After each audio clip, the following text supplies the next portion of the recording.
Para la mayoría de la gente, el mundo antiguo es una colección de mitos. Reyes con barbas largas, tablillas de arcilla, dioses con cabezas de animales, ruinas polvorientas de civilizaciones que desaparecieron hace miles de años. Pero hay una verdad escondida dentro de esas ruinas. Una verdad que la mayoría de la gente nunca aprendió, porque no encaja con la forma en que estamos acostumbrados a pensar en la historia. Antes de Wall Street, antes de los bancos centrales, antes de los impuestos, antes de que existiera la idea de la economía, había templos. Y durante casi 2000 años, los dioses de Mesopotamia controlaron el primer sistema financiero real en la historia de la humanidad. Bienvenido a El Historiador Financiero, donde el dinero, el poder y la historia colisionan, y nada es tan simple como parece. Si alguna vez te has preguntado cómo surgió nuestro mundo financiero moderno, cómo surgió el crédito, cómo se originaron los salarios, cómo se inventaron los contratos, cómo las instituciones adquirieron la autoridad para dirigir las economías, necesitas remontarte a la antigua Mesopotamia, la región entre los ríos Tigris y Éufrates, en lo que hoy es Irak, Kuwait y partes de Siria. Un lugar que los historiadores llaman la cuna de la civilización. Pero no fue solo la civilización lo que se formó allí. Fue algo más sutil y mucho más influyente. La economía del templo. Es difícil para un observador moderno imaginar este sistema porque tendemos a separar la religión y las finanzas en mundos opuestos. Rezamos en uno. Realizamos operaciones bancarias en el otro. Pero en ciudades antiguas como Uruk, Lagash, Ur, Babilonia y Nippur, la frontera no existía. El templo no era solo un santuario. No era un tranquilo refugio espiritual donde los sacerdotes susurraban oraciones a la luz de las velas. Era el banco central, el terrateniente, la corporación, el empleador, la bóveda, el regulador, la oficina de impuestos. Todos fusionados en una sola institución que se alzaba sobre la ciudad. Y esto no era una característica secundaria del mundo antiguo. Este era el mundo antiguo. Se podría decir que los dioses de Mesopotamia fueron la primera reserva federal del mundo, y los sacerdotes los primeros administradores financieros. Para entender por qué los templos se convirtieron en potencias económicas, hay que recordar lo caótica que era la vida urbana en sus inicios. La antigua Mesopotamia no era una nación unificada. No era un paisaje pacífico salpicado de pequeñas aldeas. Era un conjunto de ciudades-estado ferozmente independientes, que a menudo competían por los recursos, comerciaban a largas distancias y eran vulnerables a sequías, inundaciones e invasiones. No había un gobierno secular fuerte, ni un departamento de impuestos, ni una burocracia permanente. ¿Pero los templos? Tenían todo lo que un sistema financiero necesita: tierra, mano de obra, almacenamiento, alfabetización, legitimidad y, lo más importante, confianza. Cuando le dices a la gente que tu institución está dirigida por los dioses, el cumplimiento se vuelve sorprendentemente eficiente. Así que entremos en uno de estos templos. No las ruinas que vemos hoy, sino el motor económico viviente que una vez dominó el mundo antiguo. Imaginemos una ciudad como Uruk, alrededor del 3000 a.C. La vida gira en torno al Gran Sigurat, una estructura de varias capas que se alza sobre el horizonte. En la cima se encuentra el santuario del dios de la ciudad, pero todo lo que hay debajo es el corazón de la economía. Sacerdotes y escribas recorren patios con tablillas de arcilla, registrando la entrada de grano, contando el ganado, asignando raciones y registrando los contratos laborales. Los almacenes almacenaban montañas de cebada, el elemento vital del sistema contable del templo. Los talleres bullían con la producción textil. Los agricultores transportaban parte de su cosecha como renta del templo. Los pastores entregaban lana y ovejas. Los metalúrgicos convertían el cobre en herramientas. Las caravanas se preparaban para las expediciones, financiadas y aprobadas por los administradores del templo. Esto no era solo religión. Esta era la forma más temprana de vida económica organizada en la tierra. El primer mecanismo financiero construido dentro de este sistema fue la propiedad de la tierra, Los templos poseían vastos territorios. Legalmente, la tierra pertenecía a los dioses, lo que significa que los sacerdotes la administraban en su nombre. Los agricultores no eran dueños de sus campos. Los arrendaban al templo y pagaban una renta en forma de grano, trabajo o ganado. Esto no era un impuesto en el sentido moderno, pero funcionalmente funcionaba de la misma manera. El templo extraía una parte de la producción y la redistribuía entre los trabajadores, funcionarios y dependientes. De la tierra surgió el sistema laboral. Los templos empleaban a miles de personas: trabajadores del campo, constructores, pastores, tejedores, alfareros, cerveceros, metalúrgicos, escribas, guardias, sacerdotes, parteras y más. En algunas ciudades, la nómina del templo era tan enorme que eclipsaba a todos los demás actores económicos juntos. A estos trabajadores se les pagaba en raciones estandarizadas de grano, cerveza y aceite, cuidadosamente medidas y registradas. Esta es la razón por la que la escritura primitiva evolucionó, no para la poesía o el mito, sino para la contabilidad. Las primeras tablillas de arcilla no son historias de héroes, son recibos. Hay una ironía seca aquí. A pesar de toda la mitología, la civilización mesopotámica no se construyó sobre relatos épicos, sino sobre hojas de cálculo. Pero la innovación no se detuvo en los salarios. Los templos también actuaban como bancos, sus almacenes. Las casas albergaban reservas de grano, plata y mercancías para toda la ciudad. La gente almacenaba sus excedentes en el templo porque era seguro, estaba protegido y era administrado por escribas letrados. Este sistema de almacenamiento condujo naturalmente a los préstamos. Cuando los agricultores sufrían malas cosechas o los comerciantes necesitaban cebada para sus expediciones comerciales, pedían prestado al templo, con intereses. Y si la idea de pagar intereses a un dios resultaba intimidante, ese era el punto. En un mundo sin calificaciones crediticias ni garantías, la autoridad divina cumplía su función. Estos préstamos se registraban en tablillas de arcilla con asombroso detalle. Cantidades, fechas de vencimiento, obligaciones, penalizaciones. Algunas tablillas incluso muestran formas tempranas de interés compuesto. El templo se convirtió en el centro financiero no porque fuera bueno para orar, sino porque era la única institución lo suficientemente fuerte como para coordinar la vida económica de miles de personas. Las estaciones de pesaje dentro del complejo del templo impusieron medidas estándar, un paso crucial hacia un comercio consistente. Si alguna vez te has preguntado por qué las civilizaciones desarrollaron sistemas de pesos, unidades y medidas estandarizados, la respuesta es simple: facilitó la contabilidad en los templos.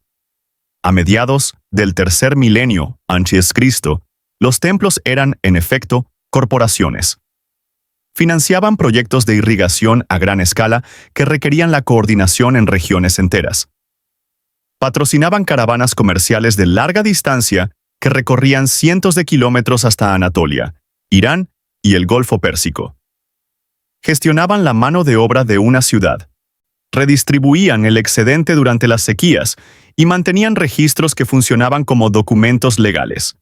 Esta no era una economía religiosa. Era la religión como economía. Pero lo más importante que hay que recordar, y la idea que nos prepara para la segunda mitad de esta historia, es que este sistema no era perfecto. No era estable para siempre, y no siempre funcionaba como los sacerdotes querían. El poder atrae luchas de poder. El excedente atrae corrupción. Y ningún sistema financiero es inmune a la presión política, porque con el tiempo aparecieron los reyes, que querían controlar la misma riqueza que los templos habían construido. A medida que las economías de los templos se volvían más ricas y sofisticadas, algo inevitable ocurrió. Los líderes políticos se dieron cuenta. Los reyes de la antigua Mesopotamia no eran gobernantes absolutos en el sentido moderno. Ascendían y caían. Necesitaban legitimidad, y el lugar donde residía la legitimidad era el templo. Si querías gobernar, necesitabas a los dioses de tu lado, o al menos a los sacerdotes que hablaban por ellos. Pero bajo el lenguaje espiritual había algo más práctico. Los reyes necesitaban los recursos que controlaban los templos: tierra, grano, mano de obra, plata, almacenamiento, escribas y administradores de confianza. En otras palabras, el sistema financiero. Así que la historia cambia. De los templos que construyeron la primera economía a los reyes que intentaban apoderarse de ella. Alrededor del año 2350 a.C., un gobernante llamado Sargón de Akkad comenzó a hacer algo revolucionario. Transfirió el poder económico del templo a la monarquía. Conquistó las ciudades sumerias, se apoderó de la riqueza de sus templos y la integró en un estado centralizado. Su estrategia era simple. Si los templos controlaban la economía, y él controlaba los templos, entonces controlaba la economía. Funcionó por un tiempo. Pero también introdujo una nueva tensión que definiría la política mesopotámica durante siglos: la lucha entre el poder económico religioso y el poder político secular. Los templos querían autonomía. Los reyes querían ingresos. Y en un mundo preimpositivo, lo que ahora llamamos finanzas públicas, era en realidad una negociación sobre quién tenía acceso a las ofrendas, rentas y almacenes de los dioses. Esta presión dio lugar a uno de los acontecimientos más fascinantes de la historia económica temprana: la cancelación de la deuda real.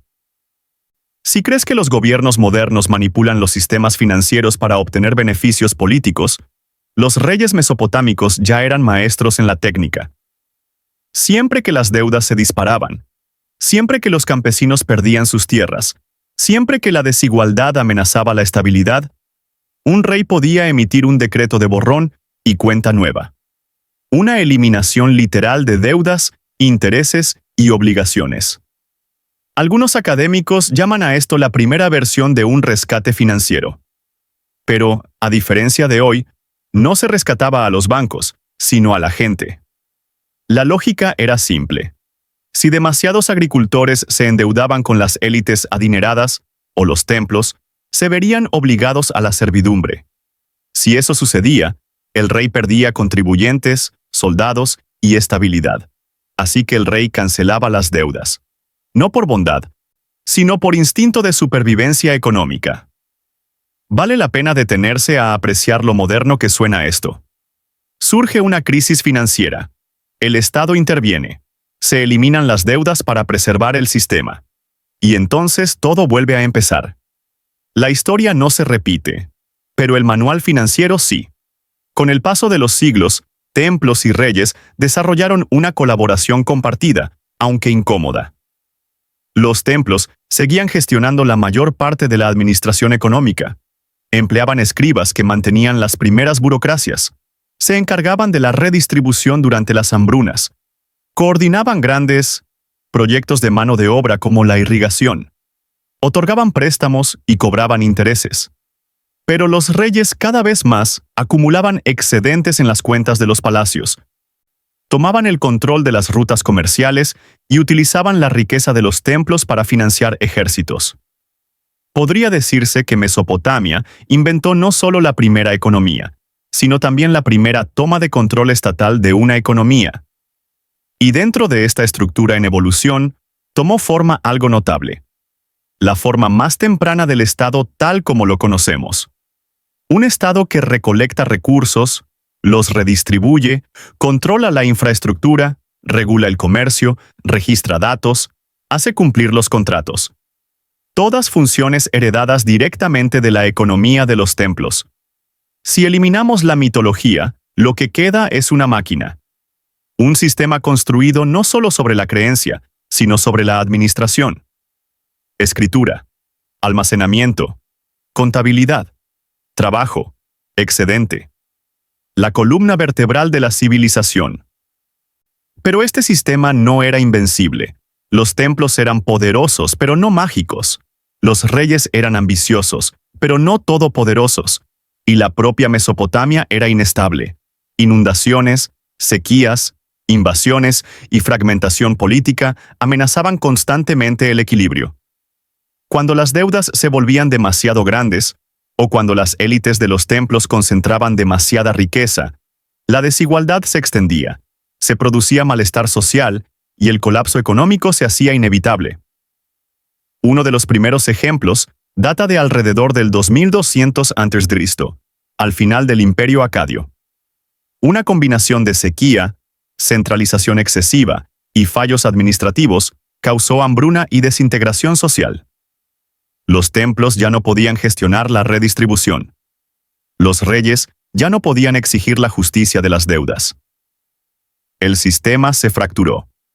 Y durante siglos, las ciudades-estado mesopotámicas oscilaron entre el dominio de los templos y el dominio real, siempre intentando evitar los extremos económicos que derrocaron a sus predecesoras. Y ahí es donde la historia se vuelve sorprendentemente contemporánea. Porque si observamos nuestro mundo financiero moderno, bancos centrales, burocracias, sistemas tributarios, reservas nacionales, obras públicas, códigos legales, no estamos viendo inventos de los últimos siglos. Estamos viendo un antiguo sistema operativo creado por templos hace 5000 años y mejorado por reyes. Los templos que poseen tierras se convierten en gobiernos modernos que poseen tierras públicas, infraestructura y recursos naturales. Los préstamos de los templos se convierten en banca. Las raciones de los templos se convierten en salarios. El almacenamiento de los templos se convierte en reservas nacionales de grano y reservas estratégicas. La contabilidad de los templos se convierte en burocracia.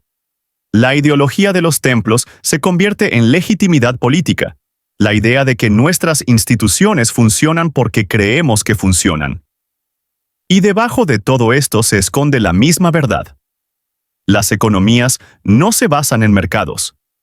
Se basan en instituciones capaces de organizar el comportamiento humano a gran escala. Los templos lo hicieron primero. Los estados lo hicieron después. Las corporaciones lo hacen ahora. Lo que nos lleva a nuestro dilema actual. Nos gusta imaginar que las economías modernas son puramente racionales, puramente financieras, puramente basadas en datos. Pero la economía de los templos nos muestra algo incómodo. El poder económico nunca es solo económico. Es cultural, psicológico, ideológico. La gente confiaba en los templos no porque entendieran contabilidad, sino porque creían que los dioses observaban. Hoy en día, la gente confía en las monedas, los bancos, las leyes y los gobiernos por razones igualmente intangibles. Confianza, legitimidad, historia. El dinero, en todas las épocas, se basa en la creencia. Entonces, ¿cuál es la lección que se esconde bajo las ruinas de los templos mesopotámicos? Es simple e inquietante. Nuestros sistemas financieros nacieron dentro de instituciones que mezclaban poder, creencia y administración. Separa la creencia de la institución, y el sistema se derrumba. Abusa del poder, y el sistema se derrumba. Pierde la disciplina administrativa, y el sistema se derrumba. La antigua Mesopotamia aprendió esto a las malas, a través de crisis de deuda, desigualdad, agitación política y reajustes económicos. Y aunque el mundo ha cambiado, la mecánica no. El mundo financiero actual aún funciona sobre los cimientos que construyeron. Los templos se convirtieron en estados. Los escribas se convirtieron en burócratas. Las cuentas de grano se convirtieron en balances. El ritual se convirtió en legitimidad. Y el sistema, nuestro sistema, evolucionó a partir de ahí. La historia no se repite, pero si no la entiendes, te aplastará de todos modos. Si esto te dio una nueva perspectiva, suscríbete. La historia tiene las respuestas. Te mostraré dónde buscar.